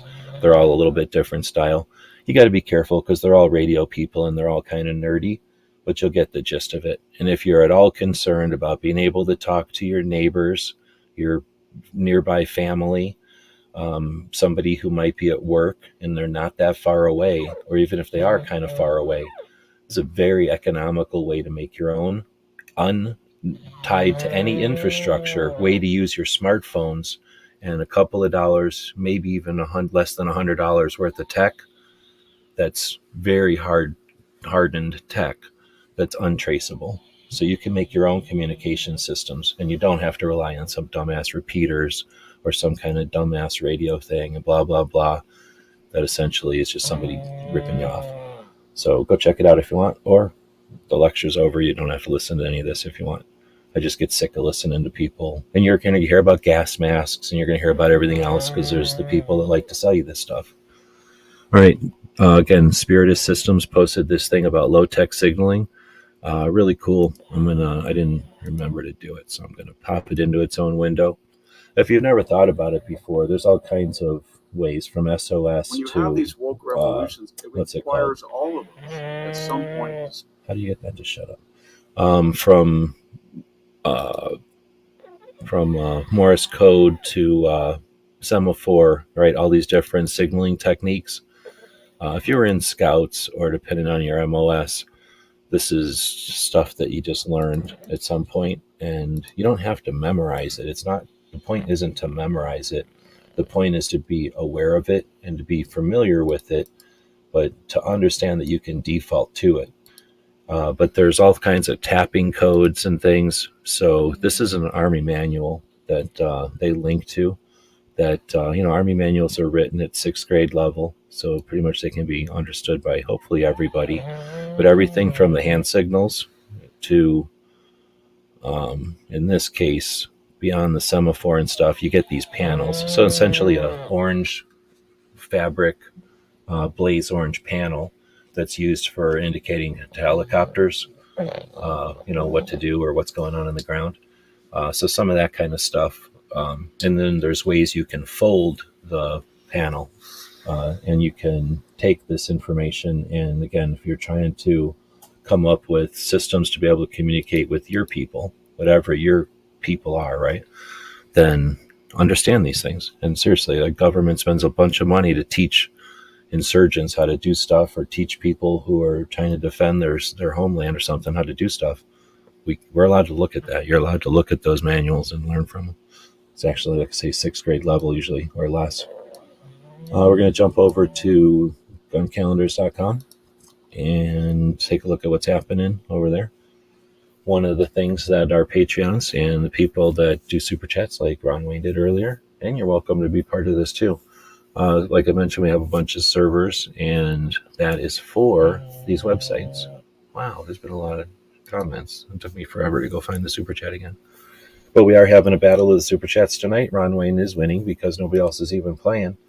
But that kind of, all that piles of cash that comes in goes to pay for the servers, and those servers run websites like these. So what is today? The 23rd. There we go. We've got Blade Show Texas starting this week, or starting today, this weekend. For everybody that doesn't remember, it's 223 Day. So it's February 23rd, 223. That's 223 Day. This is the beginning of the beginning of Santa Anna's siege on the Alamo in 1836. Santa Anna brought 3,000 troops from Mexico to the Alamo. So that happened for a little while, and we'll have the other anniversary, unfortunately, at the other end of that. This is also the anniversary of the Marines raising the flag at Iwo Jima in 1945. So hopefully there were people out there commemorating that, if they're, of that ilk. Tomorrow is going to be the anniversary of the adaptation of the Barrett M82 50 cal rifle as the state rifle of Tennessee. They were the 9th state to adopt a state rifle. There's only 10 states with a state rifle at this point. We have an anniversary of somebody passing away there. Frank Fiamongo, who is the head of the New Jersey Second Amendment Society, or at least the founder of the New Jersey Second Amendment Society. It's his birthday on Sunday. It's the anniversary of Colt's first revolver in 1836. So he patented the first revolver, and that was what do you call that thing? A black powder. Smith & Wesson did the first bored-through cylinder revolvers, but Colt was the first revolver of its type, and his first patent was 1836. Gatling, Richard Gatling. Let's see, Richard Gatling. What am I thinking? I'm thinking of the other guy. So Gatling, his anniversary of his passing in 1903. Then you've got the anniversary, I guess, of Browning demonstrating the Browning automatic rifle to the Army in 1917. We have the anniversary of the Brady Handgun Prevention Act, which was from 1994, which would eventually get removed and replaced with NICS. We have a couple other anniversaries of people passing or being born. And we also have the anniversary of the siege in Waco starting. So that happened from February through April. So that's a long time, but it starts at the end of February and then runs through April. So there's going to be a number of people who are going to, bring that up as it's, on the anniversary dates, I suppose. In Ohio, people that are in Ohio get the treat, the ability to go to a cartridge show, ammunition show for ammunition collectors next weekend. Let's see, it's Women's History Month. Wait, that's March. So as soon as March starts, that's Women's History's Month, I guess. And yeah, I guess that's still next week. We got the anniversary of Yellowstone becoming our first national park back in 1872. Kind of talked about the concept of the United States. We had forests, we have parks, we have other things. We have BLM. So we have different levels of parks also. So we have national wildlife refuges. We have like tons of public land. And here in Arizona, since I think we might be the state with the least amount of private land, or at least we're in the running up there. But as you're driving around or walking around, even going hunting or something, or even walking to go fishing, you're going to walk through potentially 2 or 3 jurisdictions or like types of public land. So there's a lot to keep track of sometimes. And let's not forget that next weekend, San Diego Gun Owners has their Gun Owner Symposium. So I'm going to say, in stark contrast to a popularity contest, we got a state level, kind of city level, hard to say, like regional level gun owners' rights group that it's hard to say who's doing better work or more work. Virginia Citizens Defense League, GOAL, Gun Owners Action League in Massachusetts, or San Diego Gun Owners. But they're all in the running, and they should only be those. I don't know, maybe there's another state if I thought about it, but those are the 3 states that are doing the most effective work at resisting and creating awareness for Second Amendment related stuff, like truly doing it without a bunch of bullshit, other motives. So they're doing a gun show. What? An actual gun show where people are going to actually show up and sell guns, and it's an actual gun show, and there's vendors, and it isn't like some industry thing, and it isn't like a meet and greet. It's just a gun show. But then along with the gun show, they're going to have a symposium, like all kinds of classes and different things, and they're going to show the movie Red Dawn, the real one. Holy shit. So that's next Saturday, and it's not their first time doing it, but I think it's the first time at this size venue. So they kind of upscaled the venue, and it might be the first time back at that venue for a gun show after victory with fighting with, California anti-rights people or anti-rights politicians. Okay, so that's all the stuff that we see over there at on the calendar portion of gun calendars, but we also have a couple other pieces over here. If we click on firearms events for 2024, I think I have everything in the calendar there, but if you're not interested in looking at it in that calendar point of view, or if you just want to like copy and paste some stuff, we also have it kind of segmented out here with the rallies. I think our next rally after our Arizona rally last weekend, our next rally coming up will be New Hampshire in March, and that was tentative, so I'll have to go look that up and see if it became more permanent or not. And then in April, the IGL, the Illinois Gun Owners Lobby Day, is coming up. And then in April, there might also be some kind of a Missouri gun rights rally day at the Capitol. It'd be awesome if other states were doing something. If they are, let me know. Then we've got the new gun laws. I added that section this year because a lot of states mostly had negative stuff happen. A couple of states resisted some things or prevented some things. Then we got some training events listed here. Ambassador Academy just happened. The Girl and the Gun National Conference is going to be larger than ever this year. That happens in April. The Mingle comes up in May. Train and Learn also happens in May. In July, you've got Rick Ector we talked about earlier, in his 13th annual Legally Armed in Detroit get together for 2 days. He trains ladies. He's done this before with up to 2,000 ladies getting free firearms orientation and instruction and familiarization and time on the range. Then you got AmCon coming up in September. But other events like Dragon Man's is opening up in April for tours of his museum. The NRA annual meeting is coming up in May. When is the GOA thing? Is August 17th, I think it said.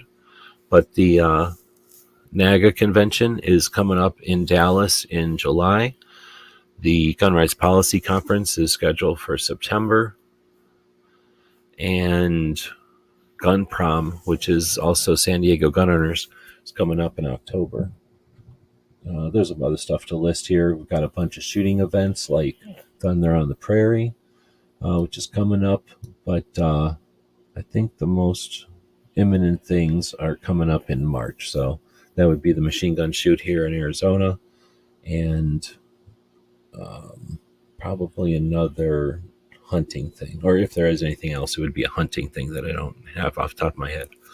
So if you want to go check that stuff out, again, thanks to our Patreons who give me the time to set these things up and then make it possible for the servers to keep that thing up. You notice there's no ads over there because that's not our goal. Our goal is to get the information out there and help promote the people and the projects and the organizations that are doing this stuff.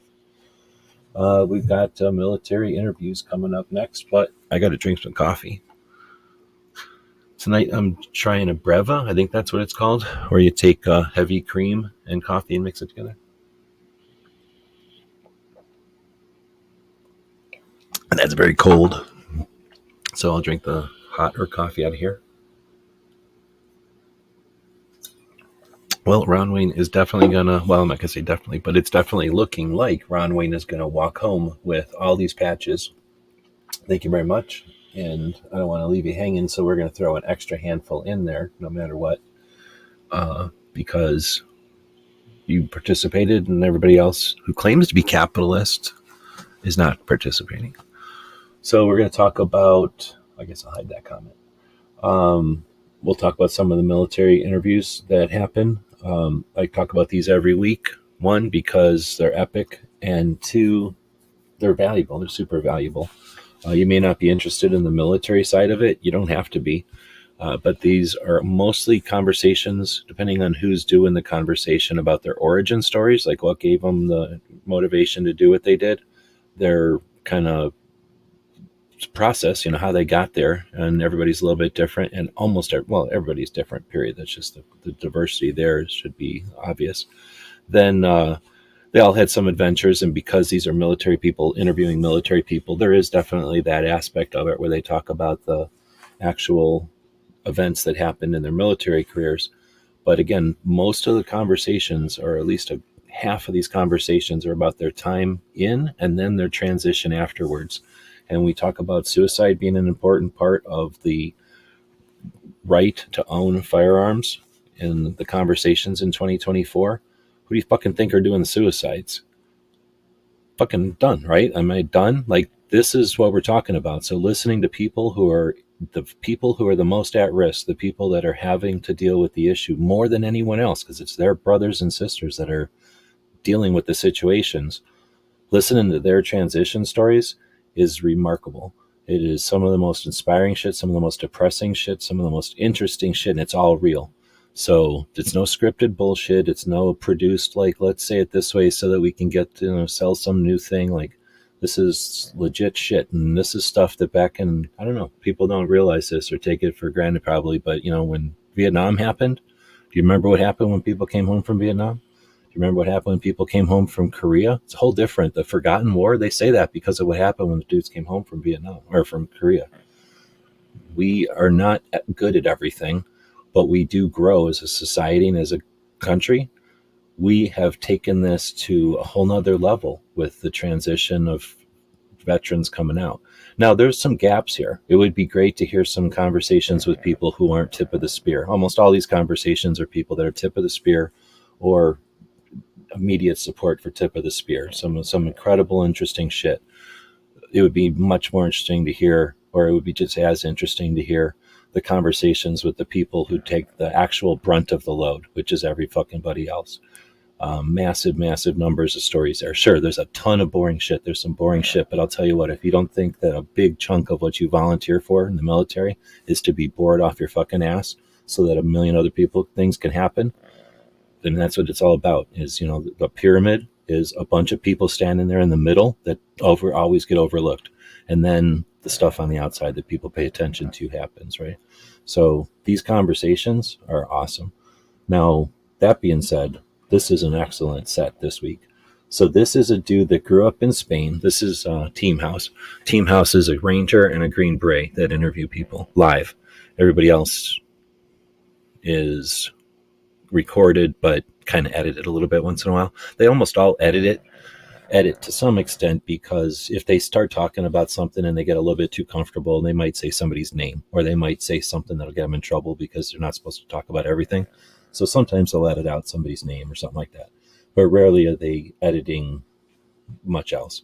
But the live ones are live, and you know my opinion on live. So Team House is awesome because it's these two dudes that do a great job of interviewing people. They almost always read the books ahead of time. If the person wrote a book, they're familiar with their situation and they ask useful questions. They've got Patreons that support the show, which are also participatory. And then they've got people in the live chats, which are honestly about 50-50. Sometimes they're just a bunch of drunk people watching a show on a Friday night because it happens on Friday night. But sometimes they're people that are actually either involved or aware of the situations and asking useful questions. So it's at a whole nother level when it's live. So it's a live conversation with this dude. He grows up in Spain, and he grows up with his dad being, I think if I remember right, his dad was a pilot, or his dad worked with the Air Force as a partner force with the United States. So his dad effectively, because of his dad being in the service with Spain as a partner force to the United States, this dude, Alejandro, I don't know how to say his name. This dude, I'm going to say AJ, I don't know what his real name is or how to say it.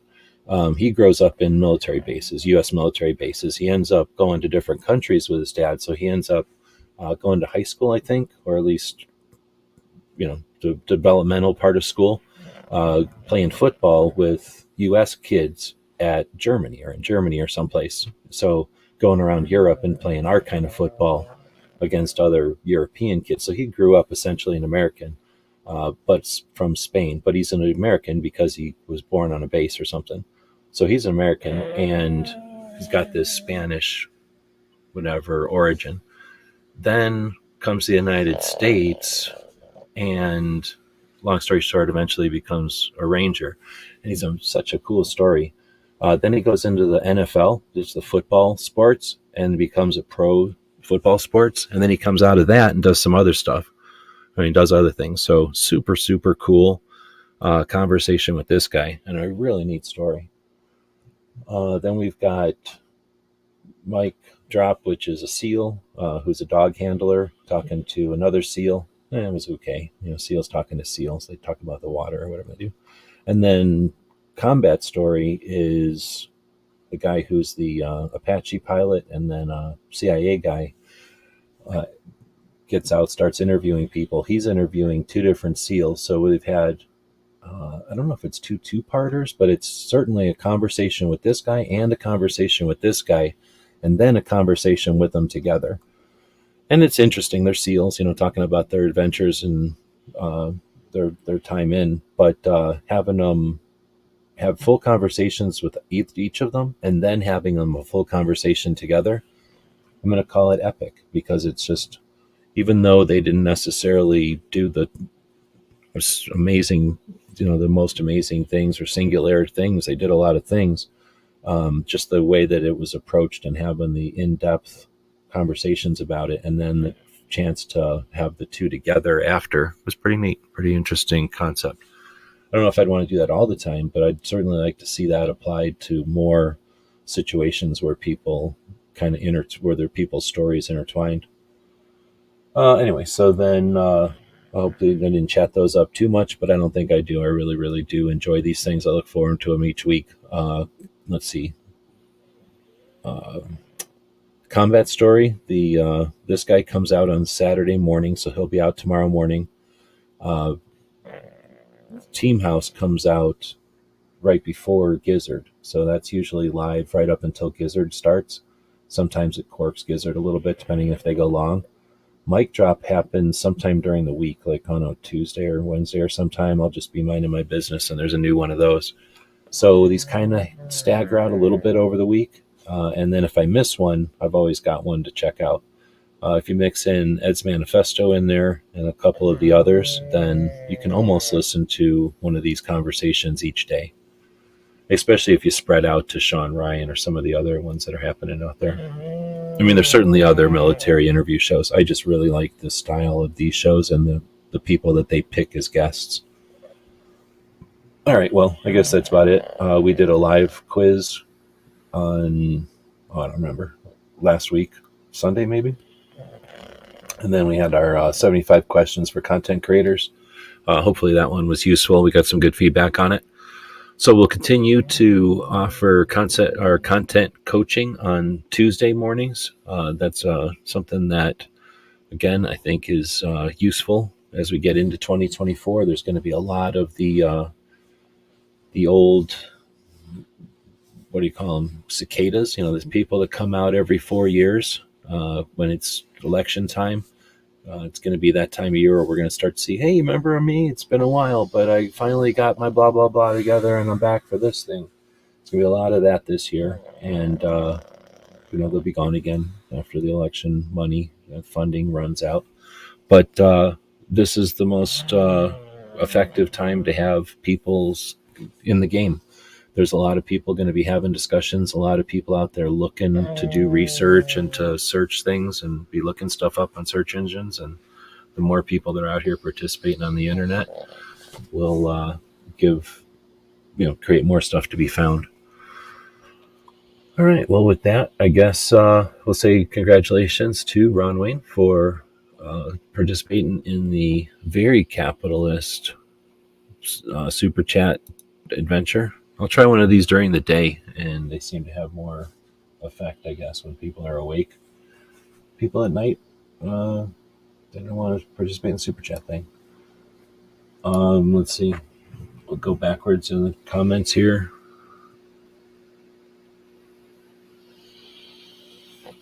One of my 3 best friends from high school is a current SEAL. 15 or 20 years now. Right on. It's definitely interesting because this one, I kind of blew it off there because they're just 2 SEALs talking to each other. But when it is 2 SEALs talking to each other, there's only so many combinations. It's either going to be 2 old SEALs talking to each other, an old SEAL talking to an even older SEAL. None of them are new, so none of the interviewers are new. So there's nothing like a new SEAL talking to a new SEAL. But sometimes it'll be the old guy talking to 2 new guys. That's happened before. In this case, though, it's a new guy talking to a younger guy, or an older guy talking to a younger guy. And there was a bit of conversation about the differences in, experience, or the differences in the what's the word? The onboarding, or whatever the word is, like on the, the ramp ups and stuff that they got to do. I don't know what Superman ice cream is, so I guess nobody participated tonight, but I'll go see what Superman ice cream even is. Is that a flavor you're saying?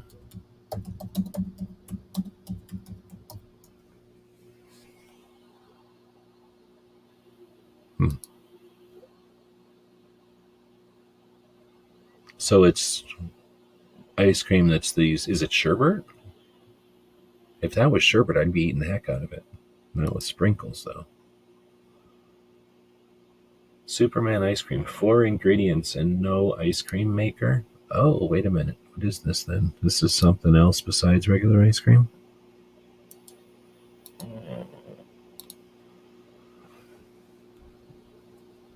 Oh no, 3 flavor. I thought it said 3 ingredient ice cream. Michigan and Wisconsin. Is it going to tell us where the flavors are? The exact is not a well-defined color scheme. Call for Blue Moon as the blue component.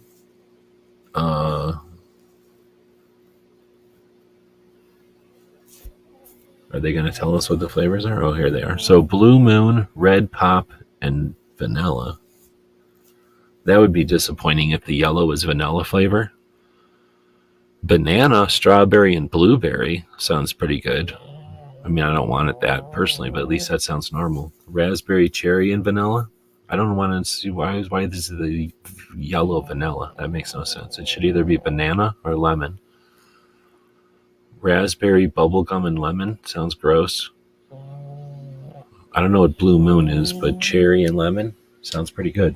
So Southeastern grocers sound like they knew what was going on. Blue Moon, Red Pop, and lemon. I guess that could be okay. But a beer company making ice cream?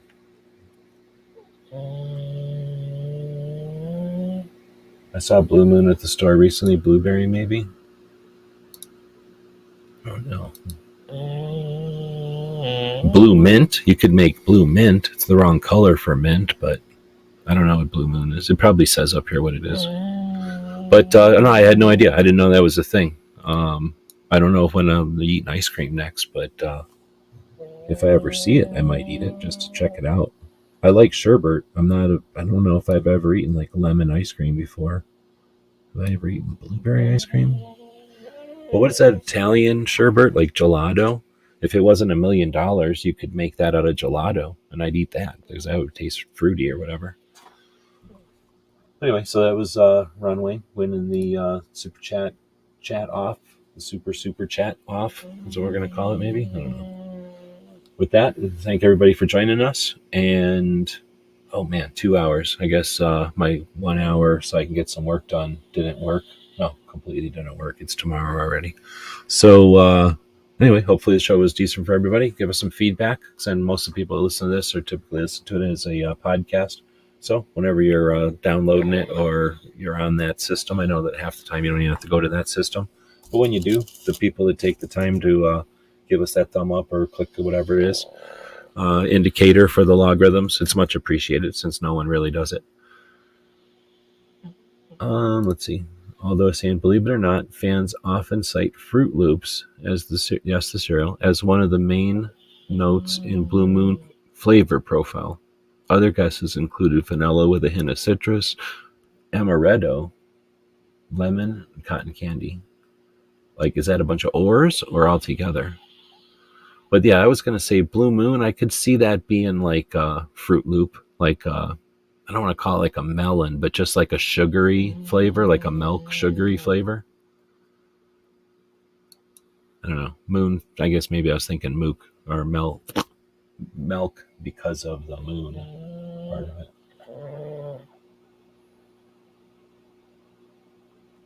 All of them. Holy moly. All right, well, there we go. So I don't know if we come up with something else. I guess maybe ice cream was the problem this week. Maybe people didn't want to venture a favorite ice cream because they all hated ice cream. So maybe we'll do some other thing next week, or we probably will do some other thing next time. Feel free to leave a comment or a suggestion of what else to try. Although if anyone wants to try it now, yeah, I could totally hear that. Luckily, there's nothing open here now, so I don't have to even worry about being tempted. But I'm going to go eat some grapes. Those are cold and fruity.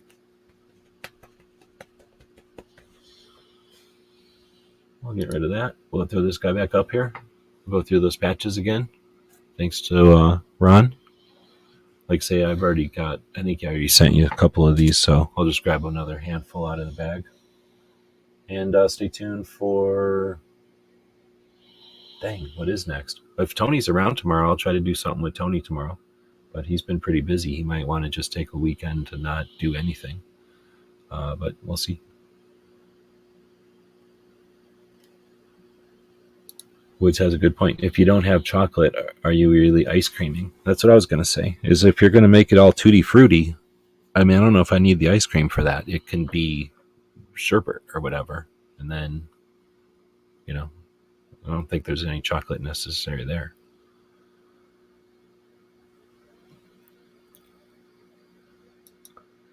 Yeah, like I say, he was at Ambassador Academy last weekend, or actually 5 days at Ambassador Academy. He just barely got home yesterday, I think. But then the weekend before that, he was at the Great American Outdoor Show. And the weekend before, like right after SHOT Show, I was like, hey, we're tired or whatever. I was doing stuff. I'm like, hey, let's just meet up next week. He's like, yeah, no problem. And then now it's 3 weeks later or whatever. So like I say, if he's around tomorrow.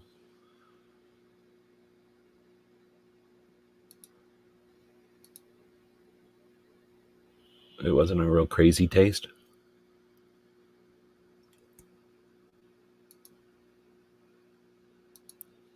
I think I just closed that page, but it sounded like they still make it.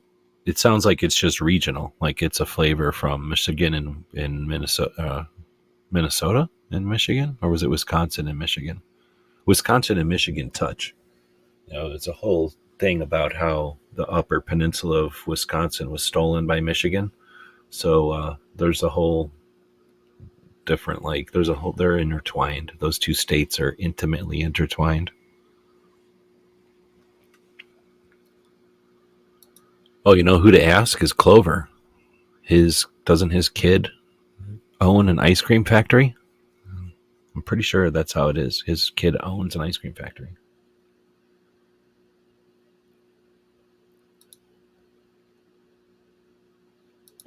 Okay, I keep yawning. Thanks everybody for joining us. Have a great evening. We'll throw a quick commercial out here. GearWebsites.com is your source for firearms-based playing cards and books. We also have mugs, shirts, and posters with designs that we've made live. Of course, we have patches. Every Friday is Free Patch Friday. We appreciate your support. Thank you for shopping at GearWebsites.com.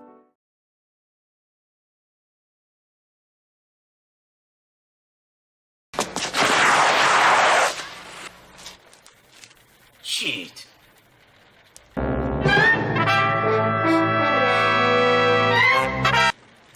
Ninja? Ninja! Ninja! Ah!